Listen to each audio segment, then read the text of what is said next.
നമസ്കാരം. വിശുദ്ധ ബൈബിളിൽ പ്രതിപാദിച്ചിട്ടുള്ള ജന്തുജാലങ്ങളിൽ ഇന്ന് പരിചയപ്പെടുത്തുന്നത് കാളയെയാണ്.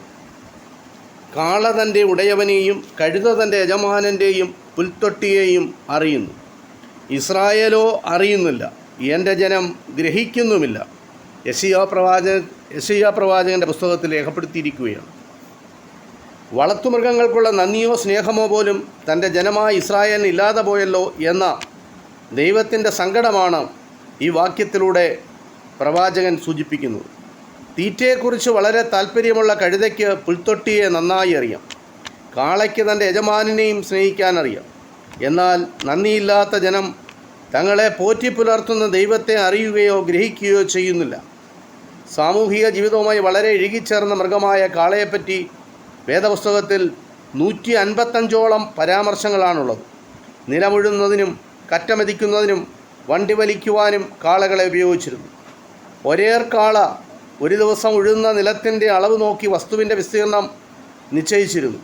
കാളക്കുട്ടിയുടെ മാംസം വിശിഷ്ട ഭോജ്യമായിരുന്നു. കാളകൾ പ്രധാനപ്പെട്ട ബലിമൃഗങ്ങളുമായിരുന്നു. മാസാരംഭങ്ങളിൽ 2 കാളക്കിടാങ്ങളെ ഹോമയാഗത്തിനായി യെരുശലേം ദേവാലയത്തിൽ കൊണ്ടുചെല്ലണമെന്നുള്ള നിർദ്ദേശം മോശ നൽകുന്നുണ്ട്. കാളക്കുട്ടിയെ പാകപ്പെടുത്തി വിരുന്നൊരുക്കുന്ന പരാമർശങ്ങൾ പലയിടത്തുമുണ്ട്. അതിഥികളായെത്തിയ 3 ദിവ്യപുരുഷന്മാർക്ക് ഇളം കാളക്കുട്ടിയെ പാകം ചെയ്ത് അപ്പം, പാൽ, വെണ്ണ എന്നിവയോടൊപ്പം അബ്രഹാം വിരുന്നൊരുക്കി. മുടിയനായ പുത്രൻ മടങ്ങി വന്നപ്പോൾ അവൻ്റെ പിതാവ് ഭൃത്യന്മാരോട് തടിപ്പിച്ച കാളക്കുട്ടിയെ കൊണ്ടുവന്ന് അറപ്പീൻ, നാം തിന്ന് ആനന്ദിക്കുക എന്ന് പറഞ്ഞു. തടിപ്പിച്ച കാളക്കുട്ടി എന്ന പ്രയോഗം പലയിടത്തും കാണുന്നു. വിരുന്നിൻ്റെ ആവശ്യത്തിനായി നല്ല കാളക്കുട്ടികളെ തിരഞ്ഞെടുത്ത് പ്രത്യേകം പരിപാലിച്ച് പുഷ്ടിപ്പെടുത്തുന്നവയാണവ. കാളക്കുട്ടിയെ സൂചിപ്പിക്കുന്ന മൂരി എന്ന പ്രയോഗവും യെശയ്യാവിൻ്റെ പുസ്തകത്തിൽ കാണാം. കാളയെ സംബന്ധിക്കുന്ന പല നിയമങ്ങളും അന്ന് ഇസ്രായേലിൽ നിലവിലുണ്ടായിരുന്നു. കാളയെയും കഴുതയെയും ഒരുമിച്ച് പൂട്ടി ഉഴരരുത്. ബലിക്കുന്ന കാളയ്ക്ക് മുഖക്കൊട്ട കെട്ടരുത്. സഹോദരൻ്റെ കാളയോ കഴുതയോ വഴിയിൽ വീണ് കിടന്നത് കണ്ടാൽ അതിനെ എഴുന്നേൽപ്പിക്കാൻ സഹായിക്കണം.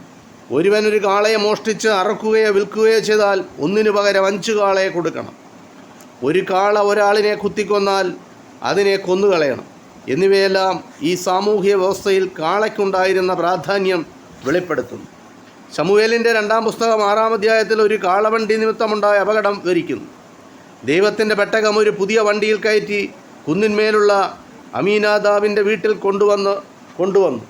കുറേ കഴിഞ്ഞപ്പോൾ കാള വിരളുകയും വണ്ടിയിൽ നിന്ന് പെട്ടകം മറിഞ്ഞു പോകാതിരിക്കേണ്ടതിന് അത് തെളിച്ചിരുന്ന ഊസ കൈനീട്ടി പെട്ടകം പിടിക്കുകയും ചെയ്തു.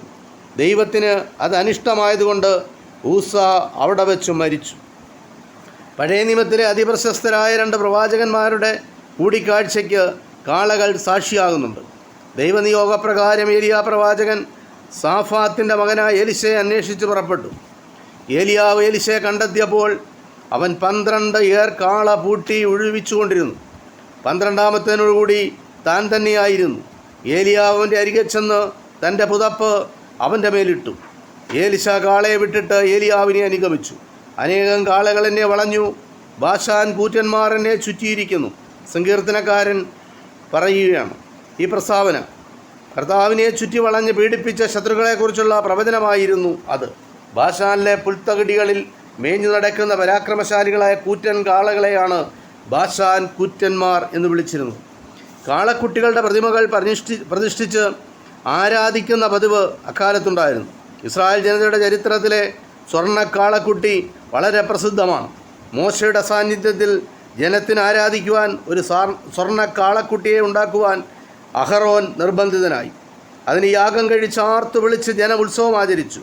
ഇത് കണ്ട് കോപം ജ്വലിച്ച മോശ ആ വിഗ്രഹമെടുത്ത് തീയിലിട്ട് അരച്ചു പൊടിയാക്കി വെള്ളത്തിൽ വിതറി ജനത്തെ കുടിപ്പിച്ചു.